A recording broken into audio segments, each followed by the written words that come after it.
Before I jump in this video, I need to let you all know that I'm going to be talking about a game that deals with themes of self-harm, depression and mature topics.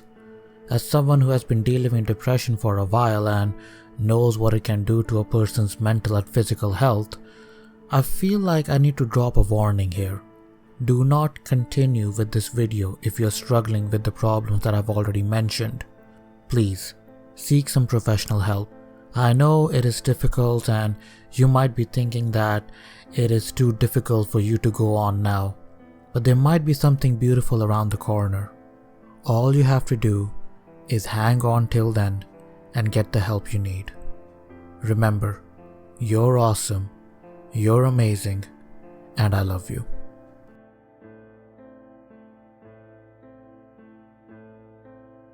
Well, it is quite rare that I play a game which divides me internally as to how I feel about it. I mean, I liked it and didn't like it at the same time. Yeah, I know I should have saved that part for the end of the video, but what can I do? I had to get that out of my system. There were some elements in the game that made me jump out of my seat because I did not see them coming. And then there were some parts that almost made me quit. The key word here is almost. Martha is Dead has been developed by an Italian studio called LKA and published by Wire Productions. I have to be honest here, I first came across the game on Epic Game Store and thought nothing of it. It looked like any other first-person walking/exploring simulator. The game caught my attention when it was announced by the developers that the game will be getting censored on PlayStation platform. Naturally, someone like myself was taken a bit back by it. After all, PlayStation is home to some of the most violent video games there are. The Last of Us games, God of War game series, Cyberpunk 2077 which featured full frontal nudity. None of that got censored. So it was either that this game really pushed the bar or Sony was being awkward just because it was an indie studio. After all, this is LKA's second game. So to find out what the first was all about, I picked it up from Epic Game Store because it is uncensored on PC and Xbox. The footage you see in the video has been captured on my PC. The game is running at 1080p with all graphical sliders maxed out. I'll leave the system specs on the screen for a bit and I'll list them in the description box below. And yes, your eyes do not deceive you, that is indeed a 1070 I'm running. Now, I need to talk about the story here, and no, I will not be dropping any spoilers here because I feel that deserves a separate video, a video on its own. I will probably make it depending if I have the time or not. So much to do, so little time. Ciao, I'm Giulia. Giulia K. Martha is Dead is set in 1944 in Italy during the Second World War. You play as Giulia, who loves photography. Reel off the film. One day, Giulia finds her twin sister, Martha, lifeless in the lake. Only when I lifted her in my arms did I realize who she was. It was my sister, my twin, a part of me, dead. Giulia, for reasons I will not get into, takes on the identity of her twin sister Martha, who was also dressed as her at the time when she drowned. From there on in, we are on this ride filled with twists and turns as Giulia tries to figure out who killed her sister. To do this, she would need to communicate with the White Lady, a ghost that kills women by dragging them in the lake and drowning them. I'm not going to lie, but when I started playing it, the game reminded me of the last Project Zero game I played. The reason for that could be because Martha is Dead does share some similarities with the title. Both games have elements of photography and both games have the whole lady in the water ghost story going on. But that is where the similarities end. Where Project Zero, Maiden of Black Water, was more about battling tormented souls, Martha is Dead is about solving a mystery with some aspects of paranormal lingering in the background. A good analogy would be the movie Crimson Peak. When the movie was first revealed, Del Toro said that it was not a ghost story. It was a story that had ghosts in it. Martha is Dead is a lot like Crimson Peak. It is not a horror story, but the paranormal aspects linger in the background. It is more about Giulia trying to gather info and making sense about Martha's life and trying to figure out what exactly is happening around her. Honestly speaking, the storyline is good. Not gonna lie, there were some plot twists I did not see coming. It does not go head first into horror, but takes time building up the tension, the characters, the settings. The story leaves enough breadcrumbs for you to follow, while remaining ambiguous enough to let you perceive it the way you want to. That boy didn't even come to say goodbye to Giulia. Didn't they love each other dearly? If I'm not making any kind of sense right now, then I do apologize because I don't want to give away the storyline. This was truly an experience, and I have to commend the developers for crafting a story that highlights mental health issues. All in all, I really enjoyed the main storyline. My gripe with the story is that there's no replayability to it. Yes, you can go back and try and complete the side missions and stuff, but there really isn't much. Throughout the campaign, you get to choose different options, but no matter what option you go for, the ending will be the same. Aside from the main storyline, there are some side quests you can take on as well. I liked how me watering a plant unlocked a line of dialogue for Giulia that fleshed out her character a bit more, but then there was this one side quest where I had to use a telegram machine to alert the local resistance group. Truth be told, that side quest started off well, but as I got more into the storyline, I felt like that mission was more of an afterthought rather than an actual task you would perform if you're dealing with the loss of your twin sister and trying to find her murderer. Like I said, it felt like an afterthought rather than something the developers came up with when they were writing the storyline. It was like they realized that you were playing the daughter of a high-ranking SS officer. Yes, that SS officer. A telegraph box. I know how to use it. Daddy taught me. So the developers put that one mission in to keep the easily offended crowd off their back. Which is a shame really, because the way the mission kicks off is really organic, but it delves into something that should belong in a spy thriller rather than a psychological horror game. Overall, the side missions are okay-ish, but the main storyline is where the whole charm is. It took me a little over 6 hours to finish the game, just so you guys know. Please grant her eternal rest, O Lord, and may eternal light shine upon her.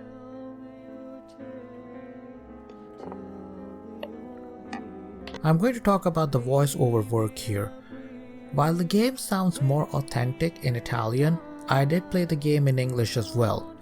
Some parts felt off while some were amazing. Special shout out to Katie McGovern for voicing Giulia, Martha, and another character who I will not name. She really sounded convincing in the roles that were given to her, but like I said, it is not consistent. It would have been better if she hadn't been born at all. You're crazy.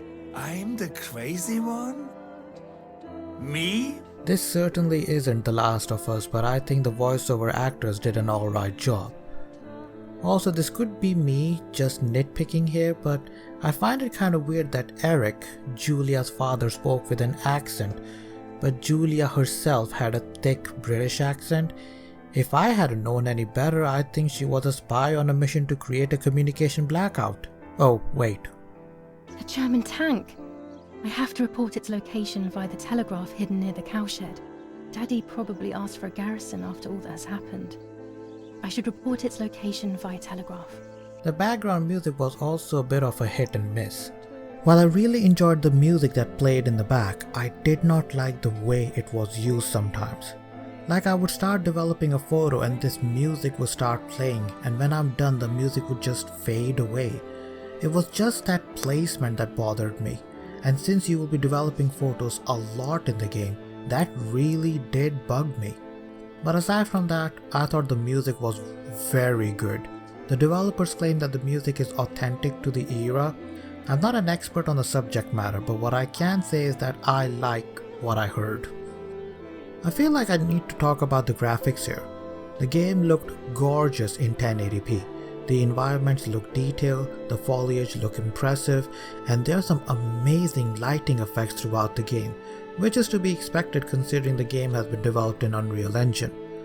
Unfortunately, the same cannot be said about the character models.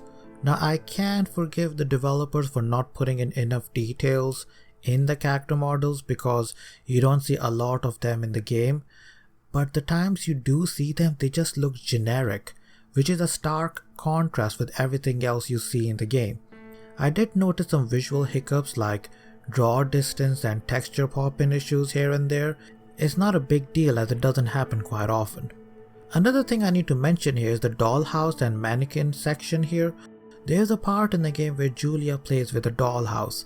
That one chapter is a brilliant example of how you can tell a complicated story in a simplistic, stylized manner. Full props to the development team on that. Now I'm going to talk about the gameplay here, and unfortunately this is where Martha is Dead falls flat on its face. The gameplay is bare bones basic. You start a chapter at point A, you go to point B to collect something, and depending on the item you will either go back to point A to unlock something or point C to progress forward. You are literally going from one place to another. There is no challenge involved. There is no way you can fail a mission or die in the game. No real threat, no sense of danger, no puzzles to solve in the main storyline. There's only one real puzzle in the entire game, and that is in the side mission I mentioned earlier, where you have to cause a communication blackout. Rest of the time, you're just running around collecting items or taking photographs. Photography plays an important role in the game, and thank God there is some level of complexity involved here. It is not as simple as taking the camera out and snapping your photo. Nope, you have to make sure that there is adequate lighting, the subject is in focus and is properly exposed. Not gonna lie, I did enjoy this part of the game. I don't know why, but I did. Some subjects that needed to be photographed required special lenses or extra light or a tripod stand. Luckily, they are usually just lying around and can be found easily. After you have taken a photo, you need to develop it yourself, and at first it may seem daunting, but it is as simple as following on-screen instructions, like getting the focus and the paper placement right and dipping the paper in the developing solution for a set amount of time. At first I enjoyed developing these photos, but as the game went on, the whole process became a bit repetitive. I feel like the developers really love themselves some good photography, and it shows in the game. The detailed process, painstakingly recreated for this game of developing photos, is truly impressive. Yes, this is me. No one was ever able to tell us apart. But I never had the slightest doubt, and nor did Martha. The map you get to explore in the game is pretty much open for you to explore anywhere you want, and this is where I have another issue with the game. The whole experience is very story driven, so it felt kinda strange exploring the game world knowing full well that your twin sister's funeral is taking place on the same day. I feel like I'm nitpicking here, but for a game to be so reliant on storytelling, it really broke the immersion for me. One moment I was paying respects to my twin sister, the other I was trying to find a weapon cache for the resistance. The open world nature just didn't fit well with the story. It's just my opinion, please don't hate me. There is one thing that I have just realized while I was writing the script for this video, is that there seems to be a whole lot of reading material in the game. I found myself reading my diary, newspapers, letters, notes. There is an awful lot to read in this game. The good thing is that this reading material has a full voiceover track, so you will not be squinting at the screen all the time, and these notes really drove the storyline forward, but my god, there was a lot of it. If there's a silver lining to all of this, and if you're into it, you can always look down and admire at your rack. That's a good rack. Bow chicka bow wow. Oh, shut up. Now I cannot finish the video without touching upon some of the more violent content in the game. Look guys, I'm not a softie, or at least I would not like to think of myself in that way. I grew up playing games like Manhunt, Hitman, Grand Theft Auto Vice City, and watching movies like The Evil Dead, Friday the 13th, and Nightmare on Elm Street. And trust me when I say this, there is some disturbing imagery in the game. Of course, I cannot show you those images, but a quick Google search will enlighten you with what to expect. And I can see why some people may feel distressed over it. Do I think these scenes are necessary in the game? Narratively speaking, I think those scenes do a pretty good job at showing what Giulia is going through and how all of this is affecting her psyche. However, there is an option in the game that would turn off interactivity from the violent content and remove some material. And even though the scenes made my gut churn, I do think those scenes were necessary to the game and its story. So, what is my honest opinion of Martha is Dead? It is a walking simulator with some violent imagery that depicts a person's psyche through a narrative that kept me glued to my seat. There are some neat gameplay ideas like taking photographs and printing them, but the bland gameplay really holds it back. Would I recommend it? For the story, yes. Hands down, this is one of the best stories I have seen in a game. It doesn't dive headfirst into horror, but holds your hand and slowly guides you in the world of madness. But if you're looking for a more bang for your buck, look elsewhere or consider buying it on sale. Martha is Dead is available to buy on PC and consoles. The PlayStation version removes interactivity when playing through some of the more violent sections, but if you want the uncompromised version, stick with the PC or the Xbox One or Series versions. Alright guys, that's enough from me. Hope you enjoyed the video. If you did, don't forget to hit the like button, and if you want to see more, consider subscribing. I'm a part-time YouTuber, so your engagement with the channel will help me a lot in the long run. Peace out angels, and stay awesome.